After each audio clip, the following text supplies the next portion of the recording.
Բարևիմ շացիելի հեռուստադիտողներ, կրկին Մեդինֆորմ հաղորդաշարն է եթերում եւ կրկին ուշադրության կենտրոնում է ամենակարևորը՝ առողջությունը։ Այս անգամ հատկապես կանգ ենք առել կանանց առողջության պահպանման վրա եւ խոսելու ենք PAP թեստերի սկրինինգային ծրագրերի մասին, արգանդի վզիկի քաղցկեղի կանխարգելման այս ստանդարտը կարճ ժամանակում գրավեց ողջ աշխարհը եւ իհարկե դարձավ սկրինինգային կարևոր փուլ,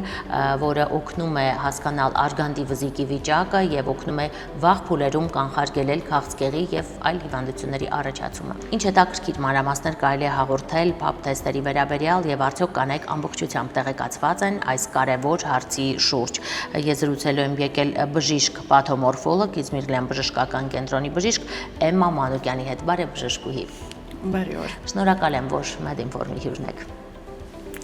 Եվ այսպես PAP թեստ շատերը այն ասոցացնում են ասես հենց քաղցկեղային վիճակների հետ եւ միգուցե դա է պատճառը, որ գնում են այդ թեստը հանձնելու բավականին ուշ փուլերում, որ դեպքերում է այն պետք հանձնել եւ որ տարիքից սկսած խնդրեմ։ PAP թեստ նախ այդ թեստը հնարավորություն է տալիս կանանց ոչ թե դիմել բժշկին, երբ որ քաղցկեղ արդեն կա, անախ քաղցկեղային հետազոտությունը։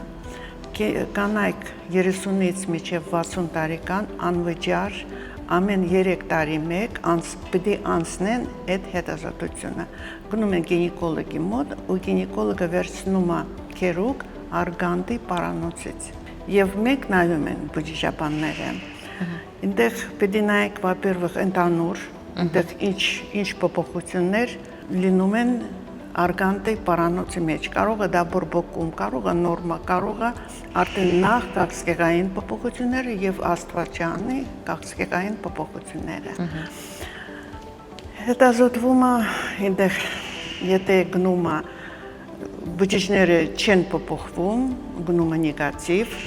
բջջաբանական բացասական փոփոխություններ, այո, նկատելու դեպքում։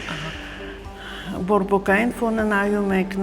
կա ինֆեկցիա, թե չկա ինֆեկցիա, հետո լինում է արդեն նախ քաղցկեղային փոփոխություններ։ Դա լինում է 3 տեսակի՝ թեթև ատիպիա, չափավոր ատիպիա եւ ծանր ատիպիա, ծանր դիսպլազիա։ Եթե լինում է առաջի ձևի, առաջի բջջի փոփոխության առաջին աստիճան, այո։ Դա դեռևս շտկել հնարավոր է։ Հիմնականում где-то առաջ ասում են 80%, հիմա քիչացել է, по-моему, ասում են даже 40%, այդ առաջացնում է HPV վիրուսի հետևանքով։ Մարդու պապիլոմավիրուսի հետևանքով։ Մարդու պապիլոմավիրուսի համար մանավանդ 16, 17, 32 տիպի վիրուս։ Դա ամենավտանգավորն է։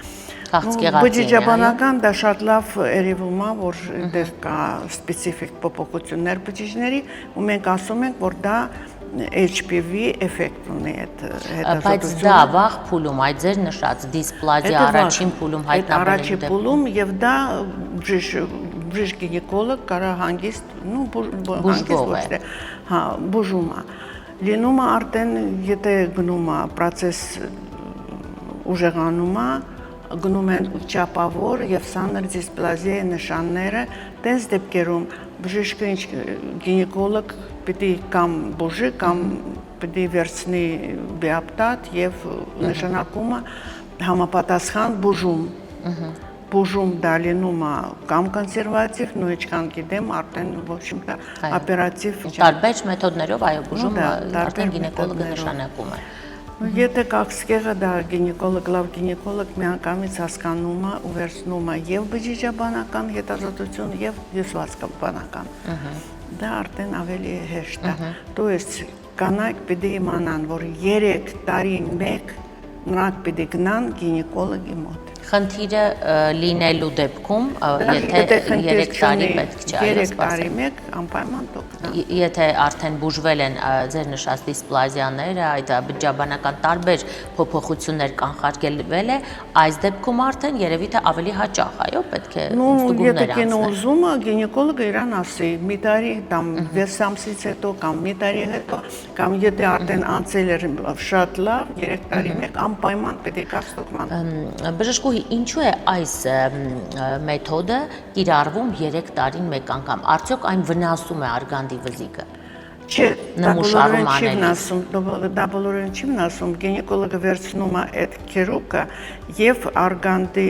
վզիկի կանալից եւ դրսի կողմից եւ դա չի վնասում, որովհետեւ այդ բջիջները 21 օրում նորից աճում են ու այնտեղ վնաս չի ստանում։ Այդ դուք նշեցիք պետպատվերի շրջանակում 30-ից 60 տարեկան կանայք հնարավորություն ունեն անվճար հանձնել այս թեստը 3 տարի մեկ անգամ։ 3 տարի մեկ անվճար նրանք պիտի հանձնեն։ Նախ հետաքրքիր է թե այդ 3 տարին ինչով է պայմանավորված։ Ну գիտեք, օրինակ առաջ ասում են, որ մի տարի մեկ Օրինակ ես գիտեմ Գերմանիայում, Ֆրանսիայում, Ռուսաստանում մի տարի է։ Մեզ մոտ երևի չգիտեմ ինչի։ Այո, պրոտոկոլային այդպես է որոշված։ Իսկ մինչ 30 տարեկան է, երիտասարդ աղջիկները 30 տարեկան նրանք պետք է գան անպայման, եթե ունի բողոք, եթե չունի մեկը ավելի լավ մի տարի մեկ գնում է գինեկոլոգի մոտ, գինեկոլոգ նայում է նշանակումները անում, դա վնաս չի, հետո դա այնց բարդ չի, հետազոտության process բարդ չի, գինեկոլոգ լավ գինեկոլոգ շատ լավ հասկանում են այնտեղ ինչ է եւ վերցնում է։ Եվ շատ հաճախ հասարակ ինֆեկցիա, խլամիդիոզ, օրիոմիկոպլազմոզ առաջացնում են այդ ատիպի բջիջներում։ Հանձնելով PAP տեստը, կինը հնարավորություն ունի հասկանալու իր մոտ առկա ինֆեկցիաները, բոլոր վիրուսները, այո, այդ ամենը եթե ինքը հանձնում է, բջիջաբան անպայման պետք է նայի անպայման գանարեա, հետո տրիխոմոնաս, հետո սովորական սեռական ճանապարհով, այո, փոխանցվող հիվանդություններ, փոխանցվող ինֆեկցիաները, օրինակ կոսվիննա ինքը կարա ասես տեղ կախլամիդիոզ դե չկա էլի կոսվիննա но անպայման այդ պիտի անցնի արդեն ուրիշ հետազոտությամբ Բժշկուհի, քանի որ դուք ամեն օր այս գործընթացի մեջ եք, հետաքրքիր է իմանալ արդյոք շատ են բարձի թողի վիճակները, անտեսված, բարդացած դիմելու դեպքերը։ Հիմա այդքան չեն, օրինակ ես աշխատում եմ հանրապետական ցնդատանում Ռազմիկ Աշոտովիչի մոտ որպես բժշկաբան ու այնտեղ այդքան չէ, գիտեք ինչ լինում են, բայց օրինակ 10 տարի առաջ ավելի շատ էր կար ատիպիկ բջիջներ եւ HPV ինֆեկցիա կան, թե հիմա չգիտեմ ինչու։ Երևի թե մարդիկ սկսել են իրենց առողջությանը պատշաճ ուշադրություն դարձնել։ Եվ նշեցիք մինչև 60 տարեկան, այս այլ է հետաքրքիր, արդյոք 60 տարեկանից հետո այսպիսի խնդիրներ։ Մեզ մոտ երևի, կինը եթե 65, даже 70-75 չի, ինչու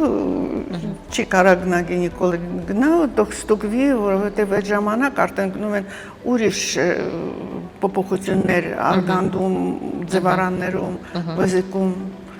Եվ հետաքրքիր է այն բոլոր փոփոխությունները, որոնք երևում են բջջաբանական հետազոտություն հանձնելիս եւ բուժվում են, եթե վաղ փուլում է հայտնաբերվում, ինչպես դուք նշեցիք, դեռ ամեն ինչ ուշացած չէ։ Դրանք հնարավոր է կրկնվեն, թե այսինքն բջջաբանական առումով, ոչ թե կրկին նոր։ Нет, но դրա համար պետք է լավ բուժվեն։ Օրինակ HPV վիրուս ես գինեկոլոգները ինձանից ավելի լավ գիտեն, ինչքան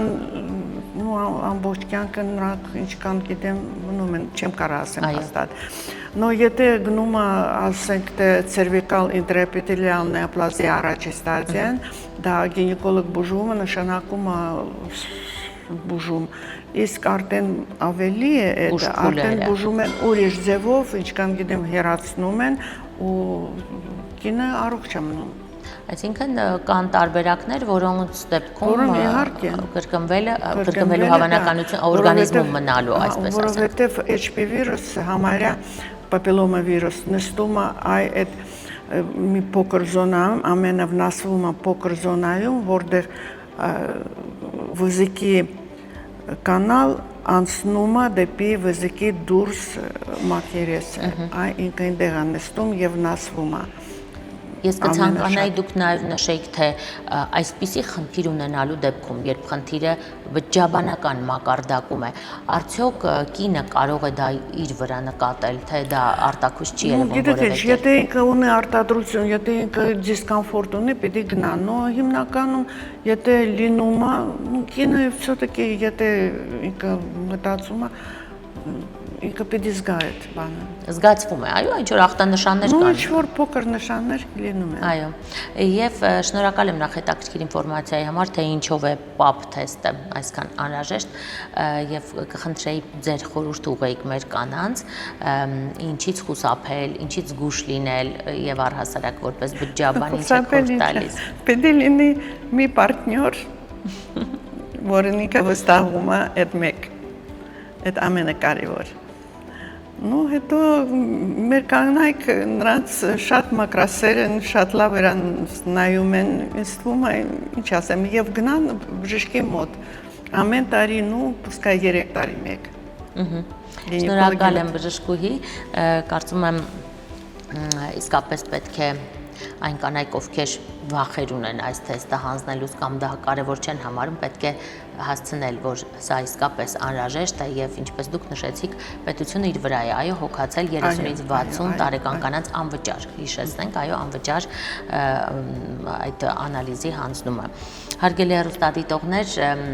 իհարկե թեման բացառապես կանանց էր վերաբերվում, բայց կարծում եմ տղամարդիկ նույնպես անմասն չպետք է մնան կանանց հետ առնչվող խնդիրներին եւ Իզմիրլյան բժշկական կենտրոնի բժիշկ պաթոմորֆոլոգ Էմմա Մանուկյանի հետ զրույցս PAP քսուկ հանձնելու վերաբերյալ էր բջջաբանական մակարդակի արգանդիվզիկից վերցված հետազոտության մասին, յուրաքանչյուրը պետք է իսկապես հետևողական լինի այս հետազոտությունը պատշաճ ժամանակահատվածում կատարելու համար, քանի որ դրանով կանխարգելու մենք արգանդիվզիկի քաղցկեղը, մի շարք այլ ախտաբանական բարդ վիճակներ։ Այսքան այսօրվա համար, հետևեք Մեդինֆորմին եւ այնտեղ կգտնեք շատ կարևոր հարցերի պատասխաններ։ Կհանդիպենք։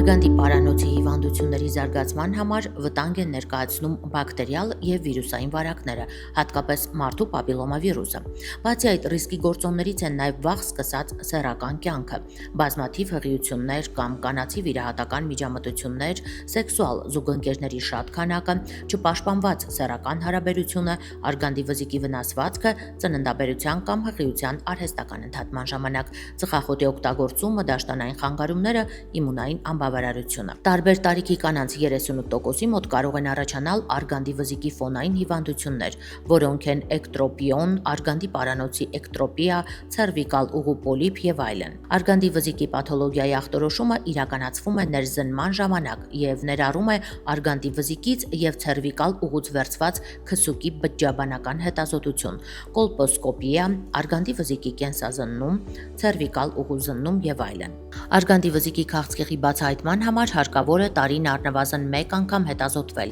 հանձնել քսուկ օնկոցիտոլոգիական հետազոտման համար, անհրաժեշտության դեպքում կատարել նաև կոլպոսկոպիա եւ արգանդի վզիկի բիոպսիա։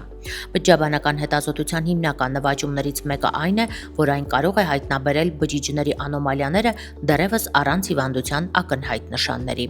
Սա օգնում է բժիշկներին ժամանակին հայտնաբերել հնարավոր սպառնալիքները եւ սկսել բուժումը սկզբնական փուլերում, ինչը զգալիորեն բարձրացնում է հաջող ապաքինման հնարավորությունները։